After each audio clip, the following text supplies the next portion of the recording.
Chapter 10. The day passed much as the day before had done. Mrs. Hurst and Miss Bingley had spent some hours of the morning with the invalid, who continued, though slowly, to mend, and in the evening Elizabeth joined their party in the drawing-room. The loo table, however, did not appear. Mr. Darcy was writing, and Miss Bingley, seated near him, was watching the progress of his letter and repeatedly calling off his attention by messages to his sister. Mr. Hurst and Mr. Bingley were at piquet, and Mrs. Hurst was observing their game. Elizabeth took up some needlework, and was sufficiently amused in attending to what passed between Darcy and his companion. The perpetual commendations of the lady, either on his handwriting, or on the evenness of his lines, or on the length of his letter, with the perfect unconcern with which her praises were received, formed a curious dialogue, and was exactly in unison with her opinion of each. "How delighted Miss Darcy will be to receive such a letter!" He made no answer. "You write uncommonly fast." "You are mistaken. I write rather slowly." "How many letters you must have occasion to write in the course of a year! Letters of business, too! How odious I should think them!" "It is fortunate, then, that they fall to my lot instead of to yours." "Pray tell your sister that I long to see her." "I have already told her so once by your desire." "I'm afraid you do not like your pen. Let me mend it for you. I mend pens remarkably well." "Thank you, but I always mend my own." "How can you contrive to write so even?" He was silent. "Tell your sister I am delighted to hear of her improvement on the harp, and pray let her know that I am quite in raptures with her beautiful little design for a table, and I think it infinitely superior to Miss Grantley's." "Will you give me leave to defer your raptures till I write again? At present I have no room to do them justice." "Oh, it is of no consequence. I shall see her in January." "But do you always write such charming long letters to her, Mr. Darcy?" "They are generally long, but whether always charming or not is for her to determine." "It is a rule with me that a person who can write a long letter with ease cannot write ill." That will not do for a compliment to Darcy, Caroline," cried her brother, "because he does not write with ease. He studies too much for words of 4 syllables. Do you not, Darcy?" "My style of writing is very different from yours." "Oh," cried Miss Bingley, "Charles writes in the most careless way imaginable. He leaves out half his words and blots the rest." "My ideas follow so rapidly I have not time to express them, by which means my letters sometimes convey no ideas at all to my correspondents." "Your humility, Mr. Bingley," said Elizabeth, "must disarm reproof." "Nothing is more deceitful," said Darcy, "than the appearance of humility. It is often carelessness of opinion, and sometimes an indirect boast." "And which of the two do you call my little recent piece of modesty?"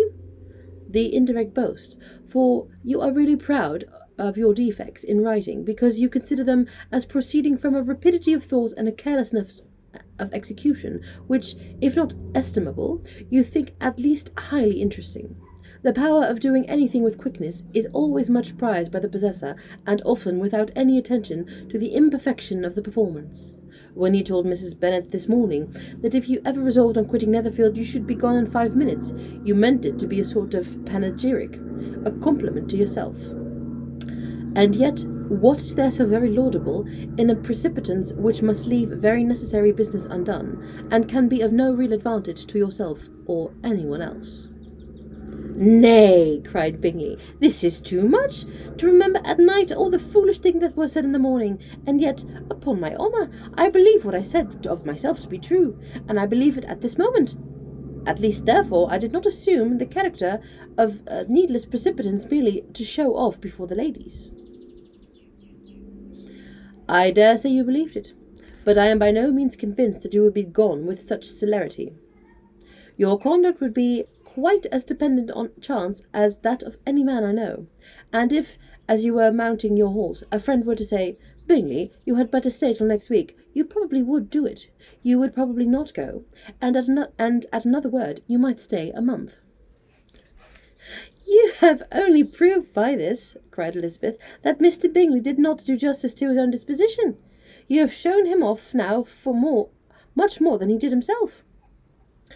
I am exceedingly gratified, said Bingley, by your converting what my friend says into a compliment on the sweetness of my temper. But I am afraid you are giving it a turn which that gentleman did by no means intend, for he would certainly think the better of me, if under such circumstance I were to give flat denial, and ride off as fast as I could. Would Mr. Darcy then consider the rashness of your original intention as atoned for by your obstinacy in adhering to it? Upon my word, I cannot exactly explain the matter. Darcy must speak for himself. You expect me to account for the opinions which you choose to call mine, but which I have never acknowledged. Allowing the case, however, to stand according to your representation, you must remember, Miss Bennet, that the friend who is supposed to desire his return for the house, and the delay of his plans has merely desired it, asked it without offering one argument in favour of its propriety. To yield readily, easily, is the persuasion of a friend, is no merit with you. To yield without conviction is no compliment to the understanding of either. You appear to me, Mr. Darcy, to allow nothing for the influence of friendship and affection. A regard for the requester would often make one readily to yield to a request, without waiting for arguments to reason one into it. I am not particularly speaking of such a case as you have supposed about Mr. Bingley. We may as well wait, perhaps, till the circumstance occurs, before we discuss the discretion of his behaviour thereupon. But in general and ordinary cases between friend and friend, where one of them is desired by the other to change a resolution of no very great moment, should you think ill of that person for complying with the desire without waiting for it to be argued into?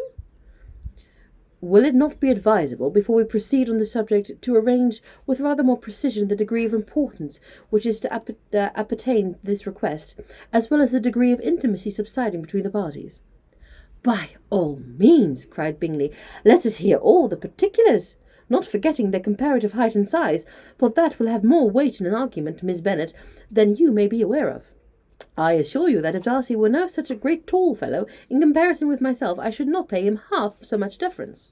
I declare that I do not know more awful object than Darcy on particular occasions and in particular places, as his own especially, and of a Sunday evening when he has nothing to do. Mr. Darcy smiled, but Elizabeth thought she could perceive that he was rather offended, and therefore checked her laugh. Miss Bingley warmly resented the indignity he had received, in an expostulation with her brother for talking such nonsense. I see your design, Bingley, said his friend. You dislike argument and want to silence this. Perhaps I do.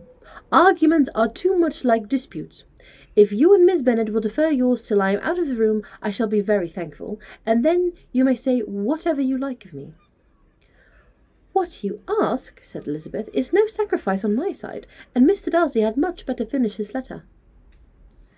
Mr. Darcy took her advice, and did finish his letter. When that business was over, he applied to Miss Bingley and Elizabeth for the indulgence of some music. Miss Bingley moved with alacrity to the pianoforte, and after a polite request that Elizabeth would lead the way, which the other politely and more earnestly negatived, she seated herself. Mrs. Hurst sang with her sister, and while they were thus employed, Elizabeth could not help observing, as she turned over some music books that lay on the instrument, how frequently Mr. Darcy's eyes were fixed on her.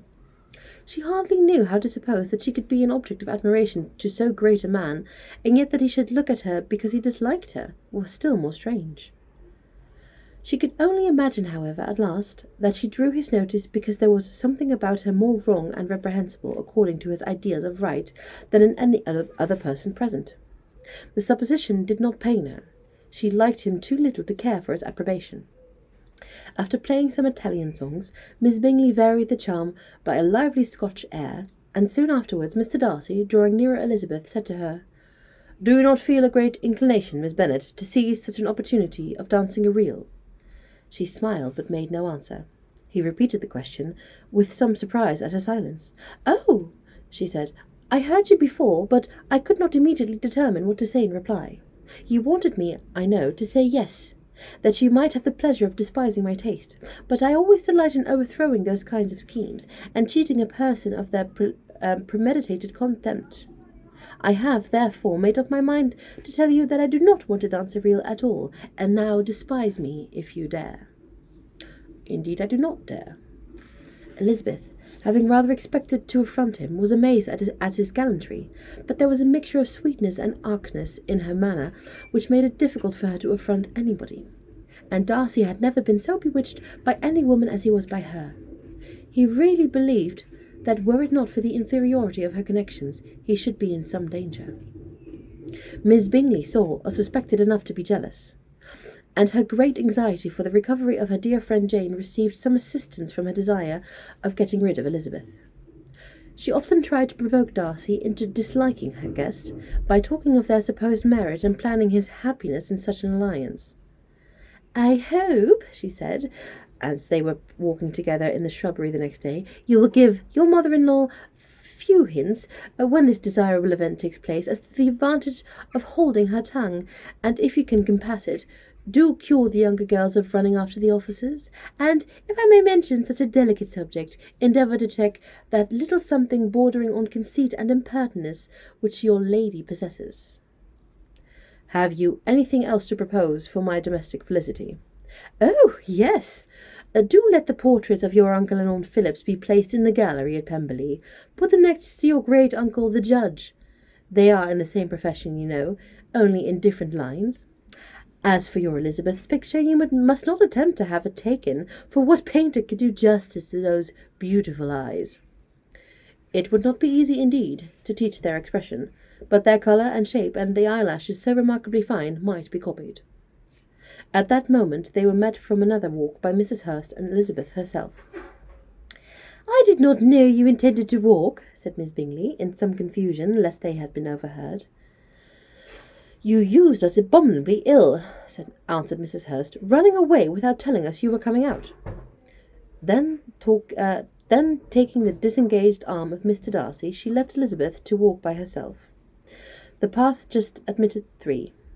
Mr. Darcy felt their rudeness and immediately said, "This walk is not wide enough for our party. We had better go into the avenue." But Elizabeth, who had not the least inclination to remain with them, laughingly answered, "No, no, stay where you are. You are charmingly grouped up, and appear to uncommon advantage. The picturesque would be spoiled by admitting a fourth. Good-bye." She then ran gaily off, rejoicing, as she rambled about, in hope of being alone again in a day or 2. Jane was already so much recovered as to intend leaving her room for a couple of hours that evening.